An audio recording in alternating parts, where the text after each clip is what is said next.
जी, आपको अंतर्राष्ट्रीय सप्तऋषि अखाड़ा उज्जैन से आपको महामंडलेश्वर बनाया गया है और इटावा का आपका पहली बार आगमन हुआ, तो क्या कहना चाहेंगे? देखिए, मैं सबसे पहले अपने पूज्य गुरुदेव श्री पंडोखर सरकार की कृपा से, उनके आशीर्वाद से जो मुझे यह पदवी प्राप्त हुई है, मैं सबसे पहले तो अपने गुरु का ही धन्यवाद देना चाहूँगा। उसके बाद हमारे अखाड़ा परिषद के जगत गुरु सच्चिदानंद स्वामी बाल प्रभु जी महाराज, जिन्होंने अपने प्रेम और स्नेह से और मेरे ज्ञान को देखते हुए मुझे अंतर्राष्ट्रीय सप्तऋषि अखाड़ा में महामंडलेश्वर का पद दिया। मैं अखाड़ा परिषद के प्रमुख सच्चिदानंद महाराज जी का तहे दिल से शुक्रिया अदा करता हूँ। और सनातन धर्म के लिए हमारा, देखिए, सिर्फ पद लेना ही बहुत बड़ी पदवी नहीं है कि पद मिल गया और महामंडलेश्वर बन गए। हमारा काम है सनातन धर्म की ध्वजा को ऊंचा ऊंचा लहराना, साथ ही साथ हर युवा में सनातन धर्म के प्रति प्रेम स्नेह की भावना लाना। हमारा काम जाति पात में बंटना नहीं है, हमारा काम सिर्फ एक ध्वजा के नीचे पूरे भारत वर्ष को अखंडता की तरफ ले जाना, अखंड भारत का निर्माण करना हमारा ये एक दायित्व होना चाहिए, कर्तव्य होना चाहिए। साथ ही साथ हमको लोगों को मानवता सिखानी चाहिए कि आप एक दूसरे के प्रति जलन ईर्ष्या की भाव को छोड़कर, जातिवाद के द्वेष भाव को मिटाकर हम एक होकर अगर भारतवर्ष में अखंड भारत का निर्माण करेंगे तो हमारे भारतवर्ष का नाम अंतरराष्ट्रीय स्तर पर बहुत ऊंची स्थिति पर जाएगा और हमारा भारत विश्व में प्रथम स्थान को पा सकेगा। ठीक है, क्योंकि सनातन धर्म में जितनी ताकत है, जितनी हमारी ऋषि पद्धतियों में ताकत है, जितनी हमारे मंत्र शक्ति में ताकत है, उतने वीर्य विश्व में किसी और पद्धति में नहीं है।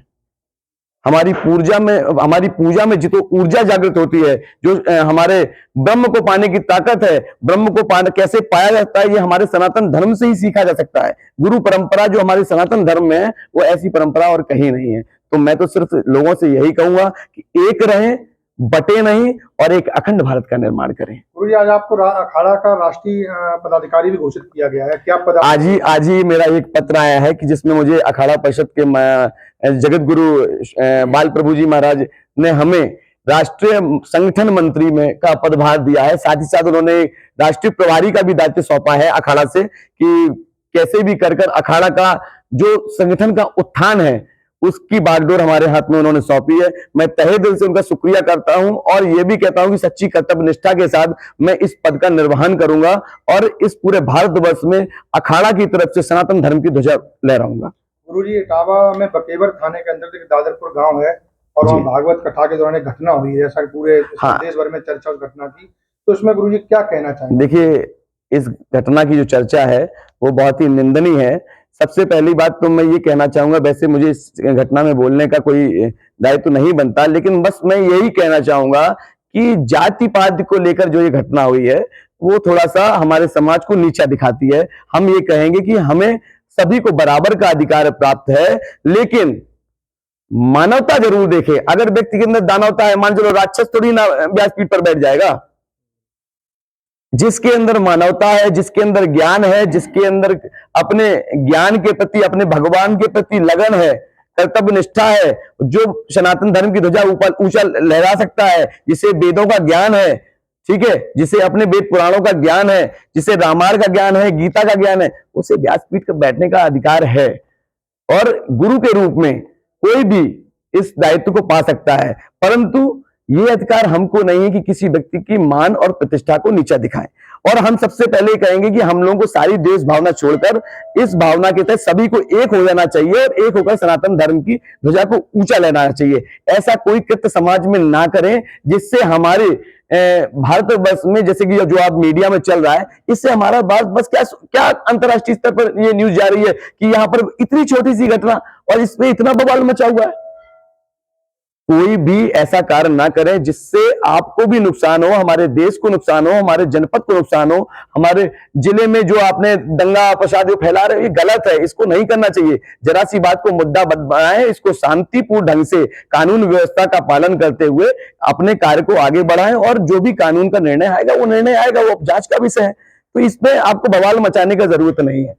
ठीक है, आपके द्वारा गुरुजी प्राचीन ऐतिहासिक विट्ठल आश्रम में हर रविवार को दिव्य दरबार का आयोजन किया जा रहा है और सैकड़ों की संख्या में हर रविवार को भक्त आ रहे हैं, तो क्या क्या समस्या का निदान होता है? देखिए, विठल आश्रम में श्री पीताम्बरेश्वर सरकार दिव्य दरबार इटावा जनपद में जो टिक्सी मंदिर स्थित है, यहाँ पर शंकर जी के शिव मंदिर के जस्ट सामने विठल आश्रम है। यहाँ पर हर रविवार को मैं आता हूँ और जिनकी भी दैहिक भौतिक समस्या, क्योंकि ये तपोभूमि है, स्वामी नारायण जी महाराज की तपोभूमि है, और इस तपोभूमि में वैसे भी दर्शन करने मात्र से ही सबकी समस्या का समाधान हो जाता है। यहाँ पर काली जी विराजमान है। अगर दर्शन करके, जरूरी नहीं आप दिव्य दरबार में आए, क्योंकि दिव्य दरबार में लोग कहते हैं कि दिव्य दरबार में जा रहे हैं, कहीं ऐसा तो नहीं महाराज जी कोई ठगी का काम कर रहे हैं।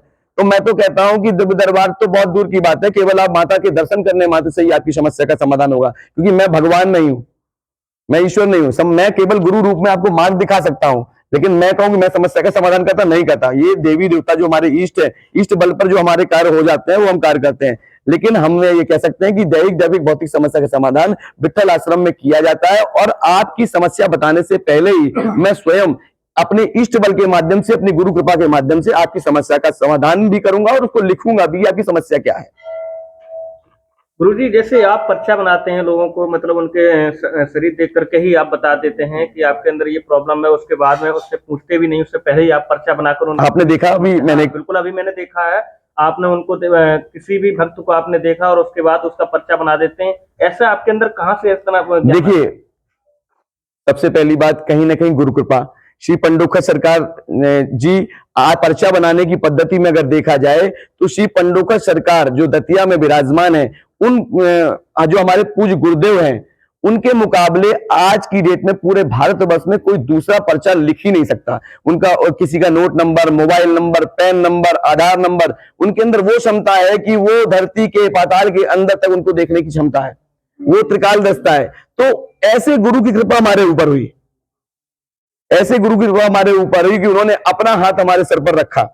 तो गुरु कृपा के साथ साथ उनके भी गुरु परम पूज्य श्री हाथीवान महाराज जी, जो बरहा शक्तिपीठ है, वहां पर बरहा धाम है, लाहौर के पास है ये, तो वहां भी पर्चा बनाने की प्रथा है, वो बरहा से ही शुरू हुई थी। पूज्य गुरुदेव के ऊपर इतनी कृपा हुई महाराज जी की। और आज की डेट में पंडोखर सरकार धाम एक ऐसा तीर्थ स्थल है जो कई एकड़ में बना हुआ है, जहां पर 12 शक्तिपीठ, मतलब 12 ज्योतिर्लिंग भी आपको मिलेंगे, महाकाली के दर्शन भी मिलेंगे, श्री हनुमान जी के दर्शन मिलेंगे, राम दरबार के भी दर्शन मिलेंगे, और 251 शक्तिपीठ हमारे गुरुजी बना रहे हैं। तो ऐसे गुरु की कृपा हमारे ऊपर है, उनकी प्रेरणा के माध्यम से, इष्ट बल के माध्यम से, ध्यान शक्ति के माध्यम से जो हमें प्रेरणा होती है वो हम पर्चे में लिख देते हैं, वही सही हो जाता है। बाकी मैं कोई भगवान नहीं हूं और कि मेरा पर्चा 100% सही हो जाएगा। 99% तो हम अपने आप को सही मान सकते हैं, लेकिन 1% मैं ये कहता हूं मैं भगवान नहीं हूं। बाकी गुरुजी, ये मतलब आपने जो पर्चा वाला काम जो शुरू किया है, मतलब जो आप लोग भक्तों के ऊपर अपनी कृपा बता रहे हैं, ये कब से चल रहा है? देखिए, मुझे अभी कब से इटावा में 2 वर्ष हो गए हैं, करीब 2 वर्ष पहले मैं यहाँ पर आया था। अब मैंने, ये बाबा जी की, हमारे स्वामी नारायण दास जी महाराज की तपोभूमि है, तो यहाँ पर मुझे लाया गया कि भाई आप उनके नाती हैं तो कम से कम आप यहाँ पर व्यवस्था देखिए आश्रम की। तो मैं यहाँ पर आया व्यवस्थापक के रूप में। मैं कोई यहाँ पर ये नहीं हूँ कि मैं इसका पीठाधीश्वर हूँ या बहुत